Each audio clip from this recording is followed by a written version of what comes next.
Bon, je vais enfin pouvoir profiter de la suite de cette série. Ah, alors peut-être cette autre série va sortir à temps.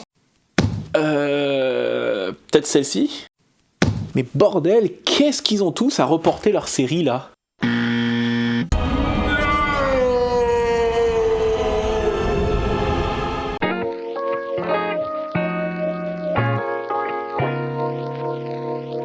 Salut tout le monde, ici Nico, le fondateur et directeur éditorial de Chatto, la petite maison d'édition de manga qui monte. Aujourd'hui, on va parler d'un sujet qui fâche, mais dont finalement, j'ai remarqué que vous n'aviez pas suffisamment d'infos pour comprendre un petit peu mieux celui-ci. Je vais vous parler de la raison pour laquelle les mangas sont souvent reportés. Vous n'avez jamais remarqué que certaines de vos séries préférées sont quelquefois reportées, sans vraiment savoir pourquoi. Cela va vous frustrer, voire vous énerver, mais ne vous êtes-vous jamais demandé pourquoi ces titres étaient reportés ? Dans le monde de l'édition de manga, cela est un peu différent par exemple par rapport au monde du jeu vidéo, où un report est nécessaire lorsque les équipes de développement ont besoin de peaufiner le titre avant sa sortie. Dans le monde de l'édition en France, principalement les éditeurs font ce qu'on appelle du licensing, c'est-à-dire qu'on va adapter un titre qui est déjà sorti au Japon. De ce fait, le mangaka n'a pas besoin de plus de temps pour terminer son histoire, vu que celle-ci a déjà été publiée au Japon. Chez nous, les raisons d'un report vont être multiples, et aujourd'hui, je vais vous en révéler quelques-uns. Les différences entre un grand éditeur et un petit éditeur. Avant d'aller plus en détail,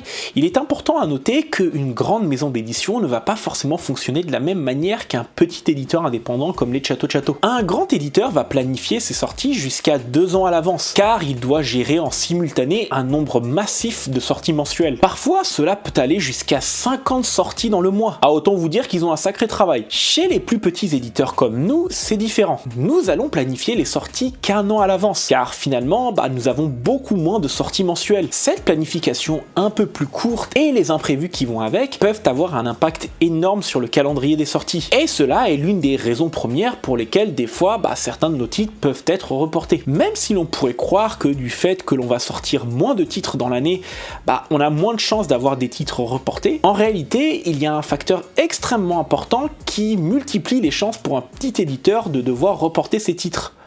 La trésorerie, les budgets et la trésorerie. Vous savez, l'argent dans n'importe quelle entreprise, c'est le nerf de la guerre. Pour chaque manga à sortir, il faut avancer des milliers d'euros. D'ailleurs, j'en ai parlé dans cette vidéo, mais je te laisse d'abord regarder la fin de celle-ci avant d'aller la voir. Les grands éditeurs, ont une trésorerie colossale. Et quand on sait qu'ils doivent faire jusqu'à 50 sorties mensuelles, je vous laisse imaginer la sortie de trésorerie phénoménale qu'ils doivent gérer. Cependant, grâce à leur santé financière solide, du fait qu'ils appartiennent à de grands groupes qui réalisent des millions voire des milliards d'euros de chiffre d'affaires annuel, ils bénéficient souvent de comptes ouverts ou de crédits fournisseurs bien plus avantageux. Si vous ne savez pas ce qu'un compte ouvert ou un crédit fournisseur, imaginez simplement que c'est une ardoise chez l'imprimeur. En gros, vous commandez maintenant et vous payez plus tard. De plus, en imprimant en amalgame, une technique qui consiste à regrouper plusieurs commandes sur une même planche afin de réduire les coûts unitaires d'impression. Ils réduisent considérablement leurs dépenses, rendant chaque sortie moins onéreuse. Chez nous, éditeurs indépendants, chaque sortie est un enjeu majeur, car finalement nous n'avons pas les mêmes fonds disponibles. Non seulement nous devons surveiller de très près notre trésorerie, mais en plus de cela, les coûts d'impression chez nous sont plus élevés. Et comme nous avons des trésoreries plus fluctuantes,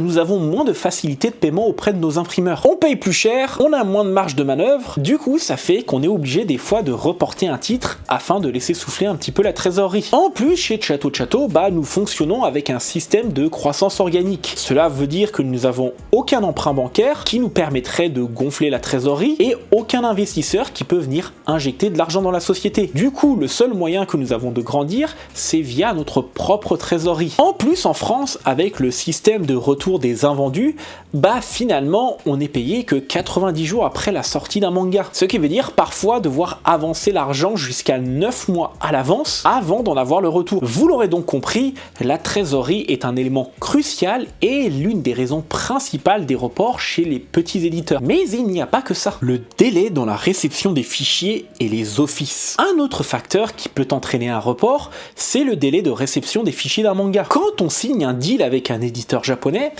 on est obligé d'attendre l'arrivée des fichiers avant de pouvoir commencer le travail d'adaptation. Des fois, les fichiers vont arriver très rapidement. C'est le cas notamment avec les mangas récents qui ont été élaborés avec des tablettes graphiques et donc qui ont naturellement des fichiers numériques natifs. Mais des fois, les fichiers vont mettre beaucoup de temps à arriver. Cela peut être le cas quand le manga est ancien, qu'il a été réalisé principalement sur papier avec des techniques traditionnelles, et donc qu'il n'a pas de fichiers numériques natifs. D'autres fois, enfin, on sait pas vraiment pourquoi les fichiers mettent autant de temps à arriver. Et il faut comprendre que le travail d'adaptation d'un manga peut prendre du temps. Je vous en parlerai un peu plus en détail dans une prochaine vidéo.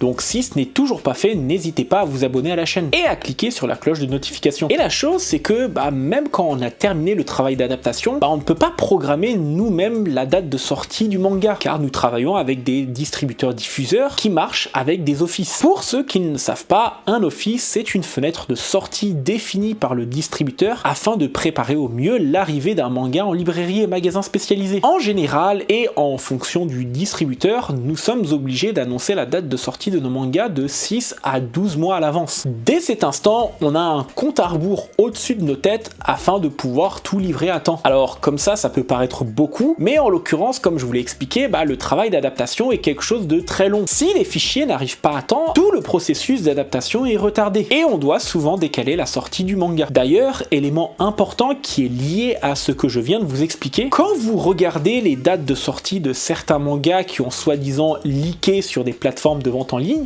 il ne faut pas les prendre en considération si l'éditeur lui-même n'a pas fait une annonce concernant la sortie du titre. Pourquoi? Tout simplement car la plupart de ces sites de vente en ligne vont se baser sur la première date de sortie qu'on va fournir à notre distributeur diffuseur, mais qui finalement, comme je vous l'ai indiqué, n'est qu'une date provisoire et peut être amenée à changer. Et encore, des fois, même lorsqu'on annonce une date de sortie officielle, malheureusement il s'avère qu'on va être obligé des fois de reporter la date de sortie de celui-ci. Mon vieux, pour ça comme pour le reste, on n'est pas à la hauteur de la légende. Et du coup, à ce moment-là, je peux vous donner l'autorisation de nous cracher à la figure ou de nous insulter.